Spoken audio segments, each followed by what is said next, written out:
Okay, we're gonna try this thing again. Episode. We'll have to call this one episode show number 63A.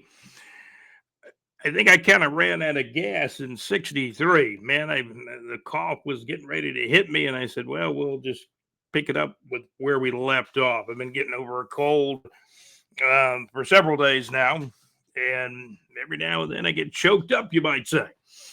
However, this go around in episode show number 63A, I do have the Big J Report .com SEC Power Rankings up SEC Top 5 as of November the 10th of 2025.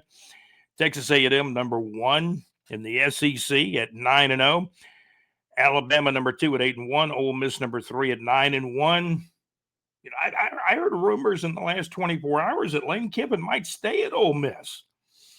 But financially, if him and his representatives have ever wanted to take advantage of a situation, now is the time. You got an opening at LSU, you got an opening at Florida, you got an opening at Auburn, and the Miami Dolphins somehow they won yesterday over Buffalo. I don't know what happened to the Buffalo Bills. I'll have to ask JC, but man, Buffalo got smashed by Miami 30-13. We'll go over all the NFL scores. Got the BigJReport.com SEC Power Rankings up. How many of those 5 teams make the college football playoff? Well, Texas A&M should get in. Bama should get in. You're thinking unless Ole Miss lays an egg in the Egg Bowl, they probably will get in. Georgia's probably a shoe-in unless they got a tough game with Georgia Tech coming up. And you're looking at it now, there will be an SEC championship game, which who plays in that? Will it be Texas A&M versus Alabama?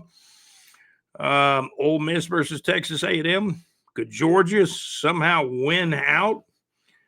However, Alabama's not lost a conference game. They're 6-0 in the conference, and that's why we got them at number 2.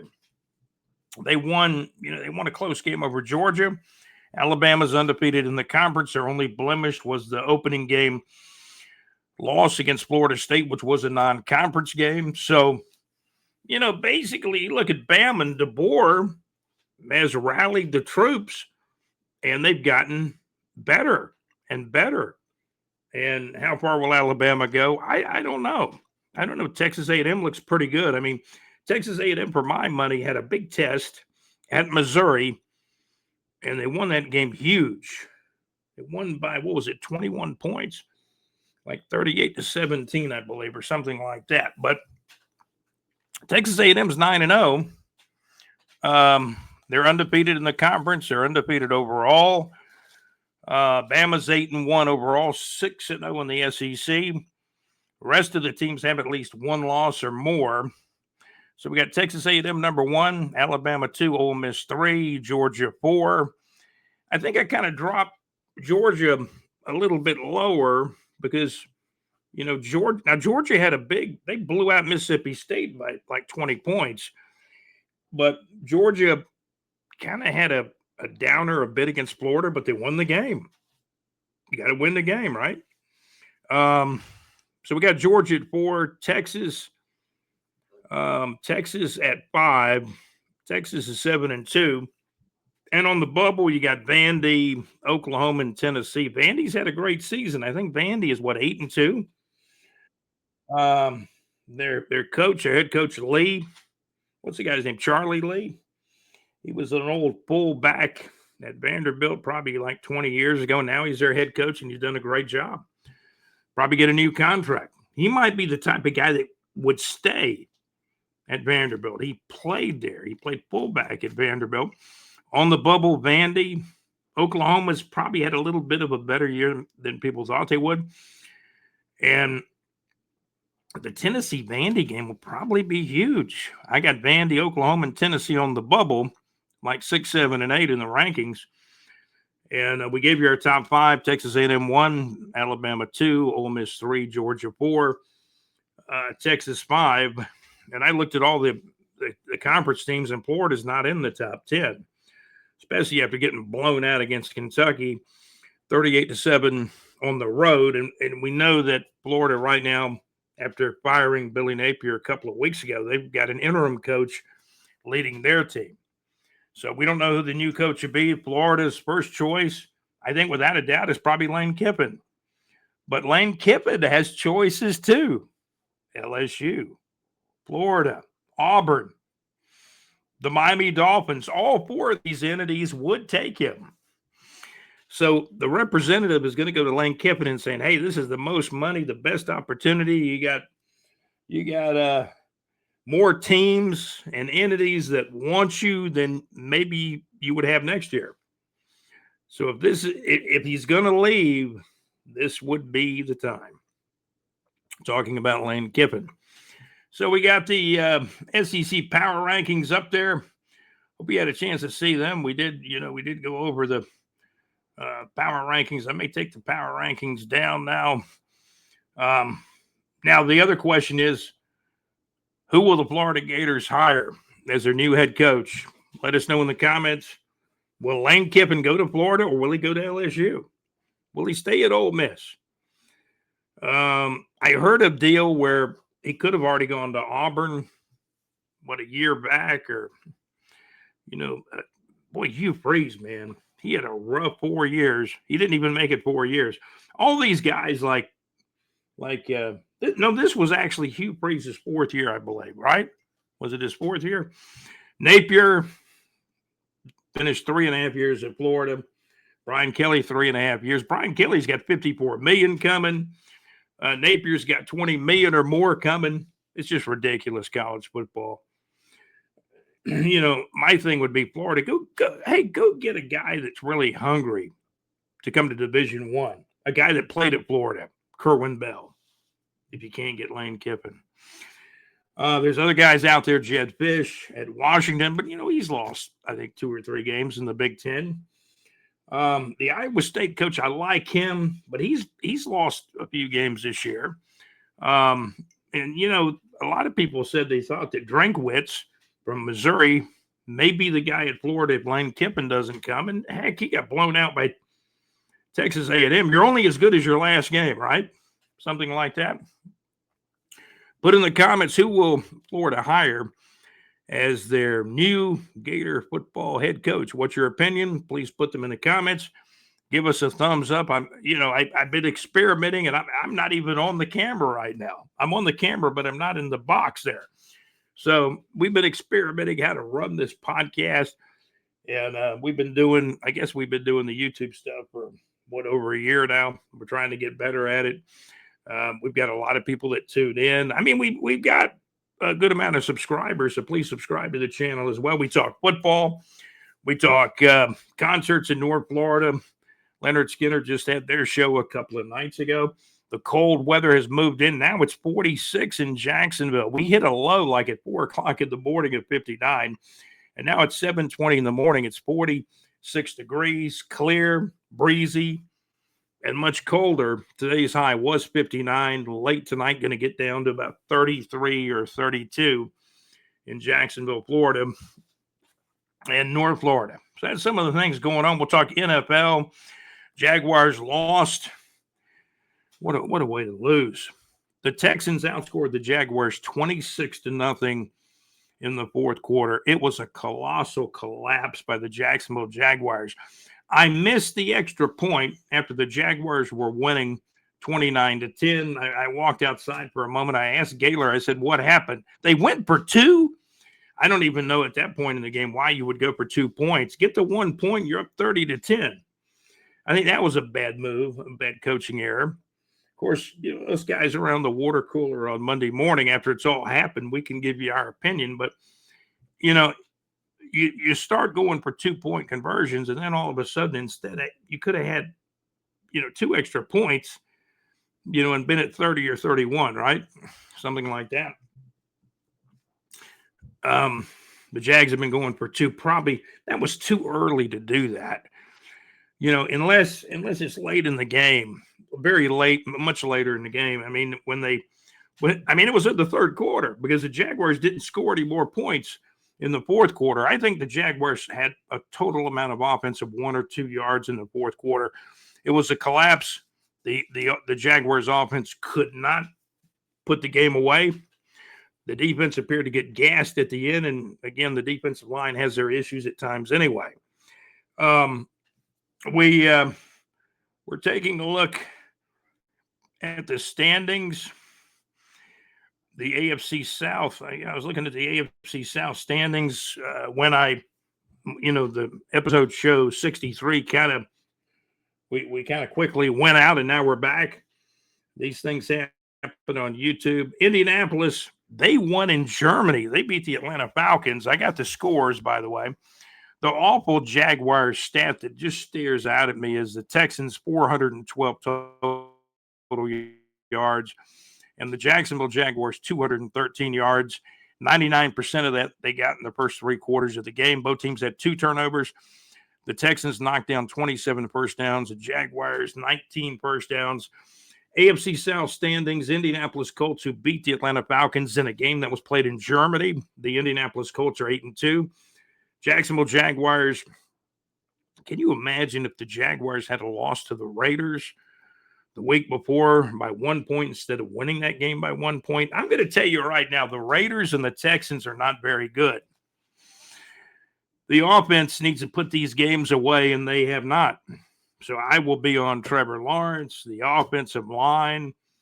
And you could have built a better offensive line, and you went hunting Travis Hunter. Now he's hurt. We have to tell it like it is.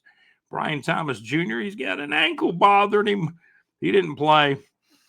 But Parker Washington had a couple of touchdowns in this game, and I like him. I don't really like the fall back into the end zone. Just score the touchdown. Have the ball in your hand, and you're looking at the crowd, not falling backwards. That's when crazy things can happen. But Parker Washington, he's got a lot of talent. Indianapolis 8-2. Jaguars are 5-4. But keep in mind, the Jaguars are 2.5, get way back, 2.5 games out of first place. With the win, Houston is only 1 game behind the Jaguars. Houston at 4-5. The Houston Jaguars series is over for 2025. I think the Texans kind of haunt the Jaguars in some respect. What a terrible loss. The Texans 36, the Jaguars 29. And then you got the Tennessee Titans, a lowly 1-8. They've given up 257 points. Man, if you can't beat them, you can't beat anybody. The Tennessee Titans have scored 130 points and given up 257 points, and they are at 1-8. Jacksonville Jaguars, to tell you the truth, the Jaguars are probably fortunate to be 5-4 right now. It's kind of how it looks like. You break down the scoring plays. Jags got out in front 3-0 with a 32-yard field goal by Cam Little. Parker Washington, a 7-yard touchdown pass from Trevor Lawrence. Cam Little kicked the extra point. 5 plays, 19 yards. And that was like a benefit of an apple turnover early in the game. The Jags got a couple of apple turnovers, so they should have taken the lead, and then they should have taken control of the game. Man, I know when we got up 29-10, I'm messaging John Gaylor, man, we got this win. Boy, was that premature. Texans kicked a field goal, made it 17-3. Cam Little kicked a 53-yard field goal, pretty good. 20-3, the Jags had the lead. Houston scored a touchdown and got a little closer, 20-10. Jaguars kicked another field goal in the third quarter, got up 23-10. Travis Etienne, 6-yard run for a touchdown. 2-point conversion failed. Why are you running a 2-point conversion? I would have said it at the time, but I walked outside and I said, man, we're up 30-10. Not so fast. You go for 2 points. I didn't like that. The Texans scored, my gosh, they scored 4 touchdowns in the fourth quarter. Now, I know the last one was kind of a gimme. Trevor just kind of just lost control of the ball. The guy picked it off, and Sheldon Rankins ran 32 yards. Well, they called it a fumble recovery, actually. My God, 26 points in the fourth quarter. 26 unanswered points in the fourth quarter. The Jags just did not lock this game down. Trevor Lawrence, 13 out of 23, 1 touchdown, 1 interception. I think the last play was called. Was the last play called a fumble? That last score. Sheldon Ranking 32-yard fumble recovery. Yep, I guess it was a fumble recovery. Okay. Then they pull up one of my fantasy games. Okay. Fantasy football is another thing. And fantasy football really doesn't get decided completely until after the Monday night game because the team I'm playing, they still got a lot of players playing on Monday night, but I'm projected to win in the Teal Shirt Report podcast league. But Davis Mills, the winning, the real winning touchdown where the Texans got out in front 30-29. And my God, what do you think about that? Now, and Davis Mills 14-yard officially, Davis Mills a 14-yard run, 2-point conversion did fail. The Texans did. They were trying to get up by 3 points. That was the time to do it, the 2-pointer. Houston was leading 30-29. The Jags had just a few seconds to come back, and then Trevor, there was a bad penalty. There was a penalty that took away a completion, in fairness to Trevor and the Jags offense. People are hitting me up on Twitter, which is now known as the X, saying, man, it had a lot to do with a couple of penalty in there with the point spreads, and people nowadays are talking corruption with some of these games. They absolutely are.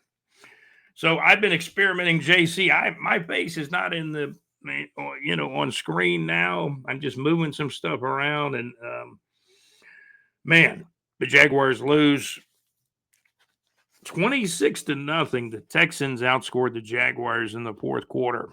My God. Houston Texans 36, Jacksonville Jaguars 29. We're brought to you by Saucer Realty and Capital for your real estate needs in North Florida. See Larry Saucer, whether it's home, residential, business, or commercial real estate. Saucer Realty and Capital's link is on our homepage at bigjreport.com.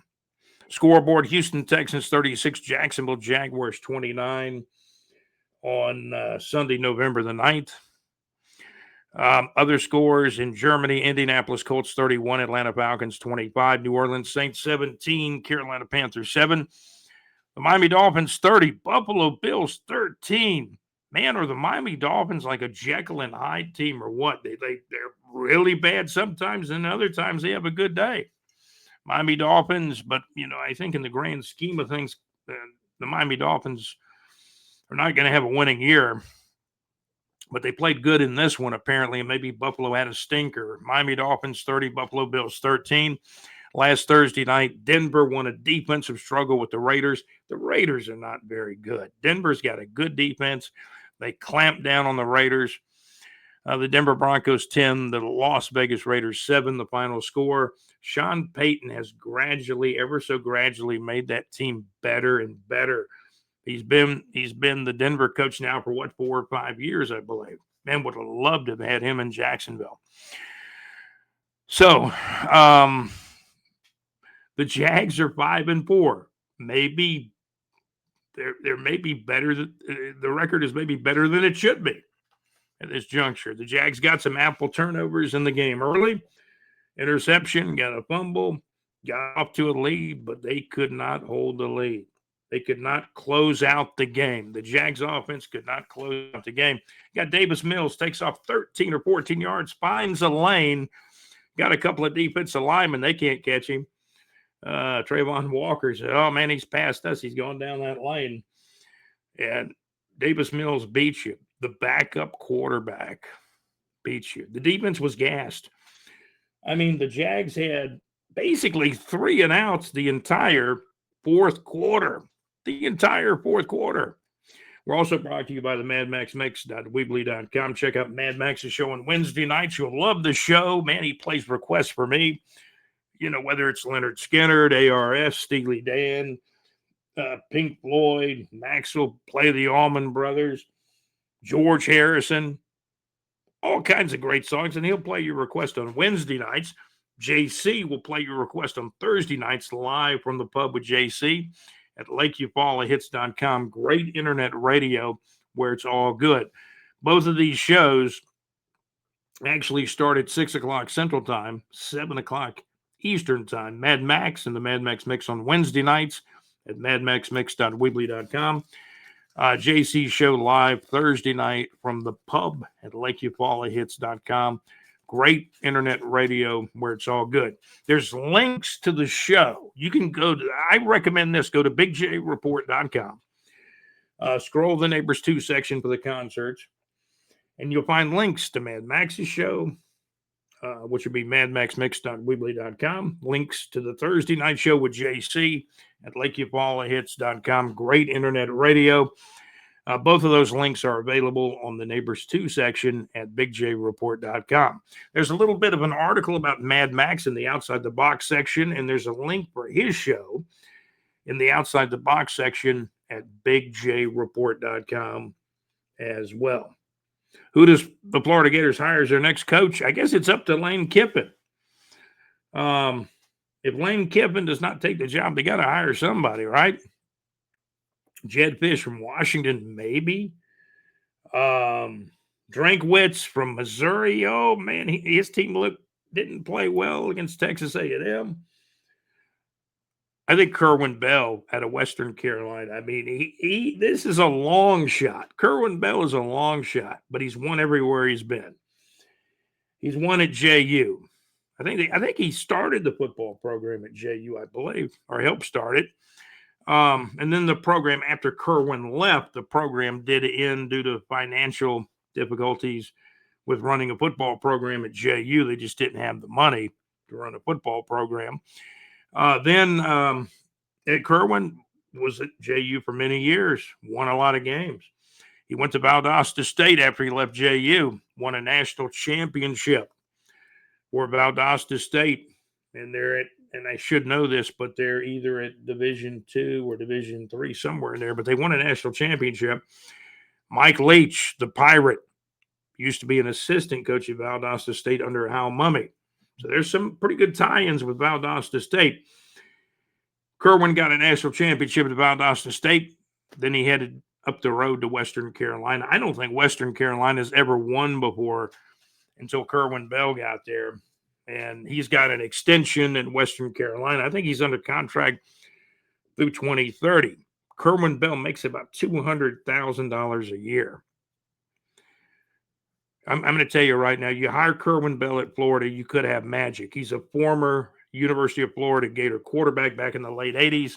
He had one season in Florida where he played quarterback, and they were like 9-1-1 back during the 11-game season era.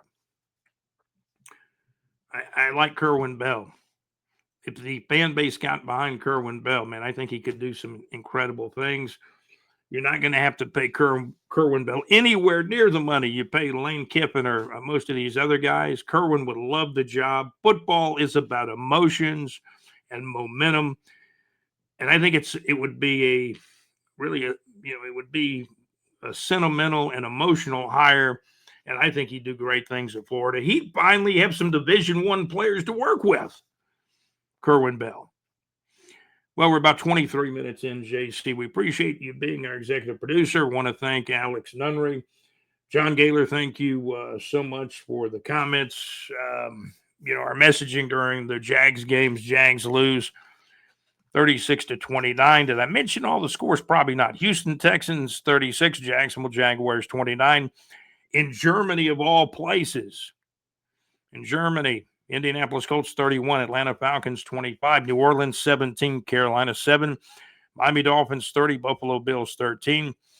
Last Thursday night of last week, the Denver Broncos 10, the Las Vegas Raiders 7, New York Jets back to Sunday, which was just yesterday, Sunday, November the 9th.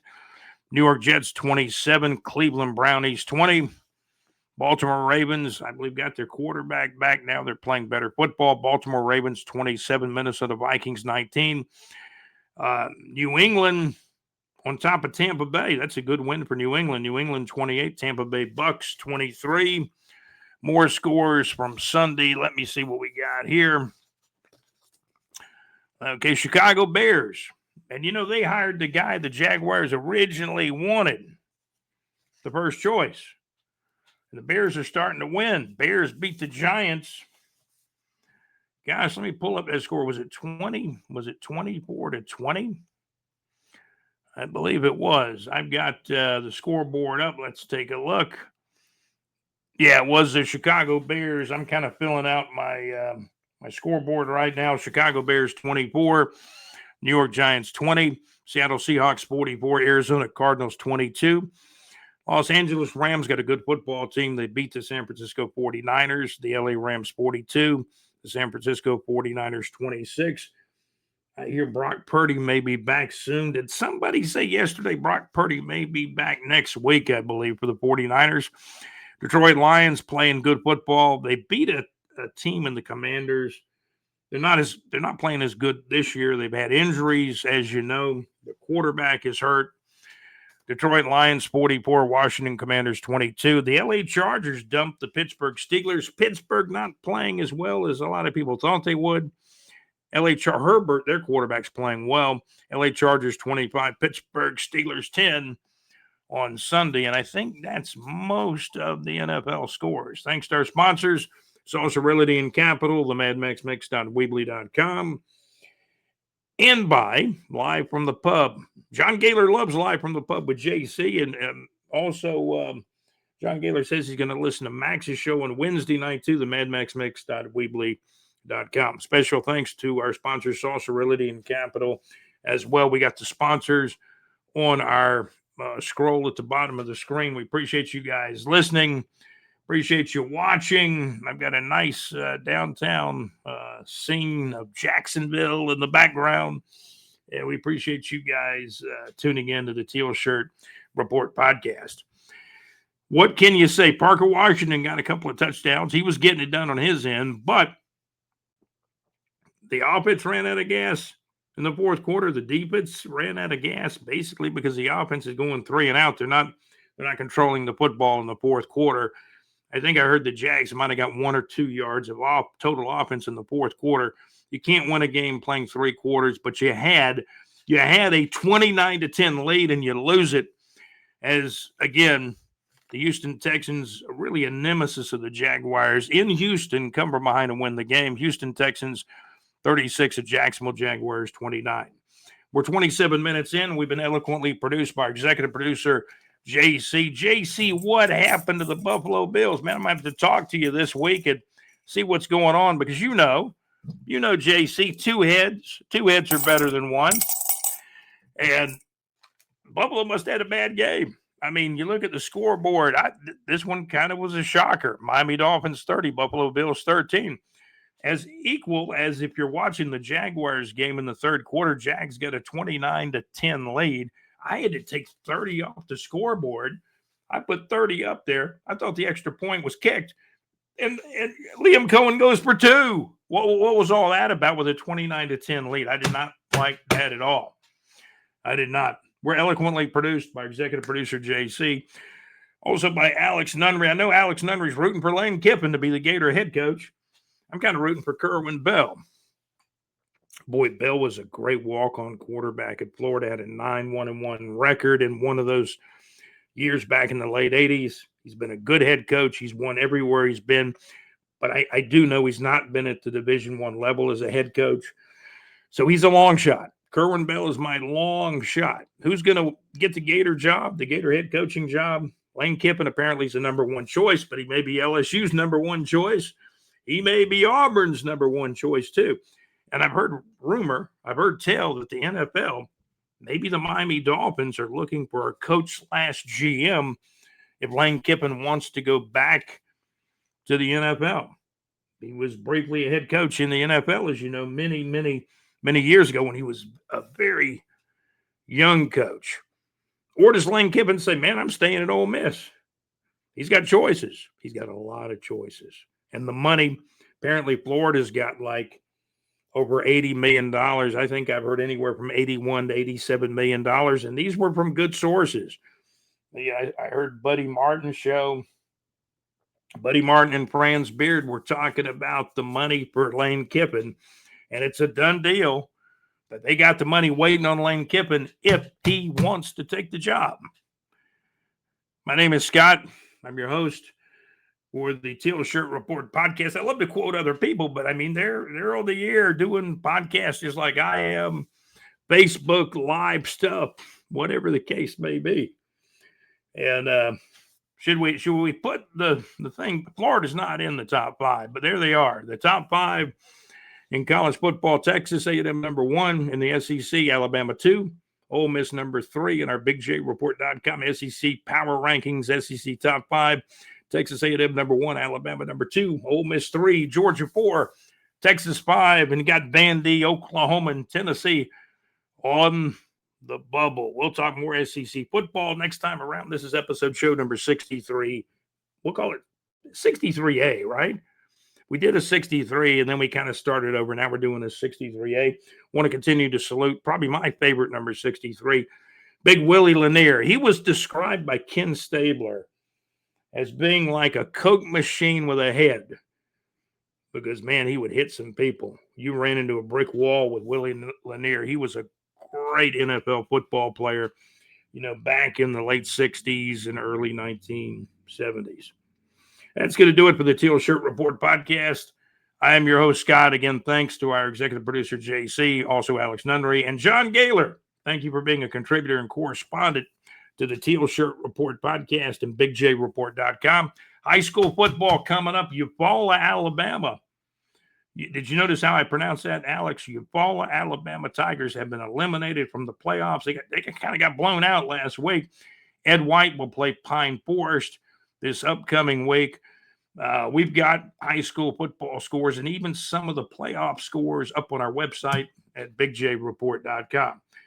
I am Scott. I'm your host for the Teal Shirt Report podcast. We'll call it episode show number 63A. We appreciate you guys tuning in. Thank you for watching. Thank you for listening. Hey, you guys have a great Shirt Report podcast. Thank you very much.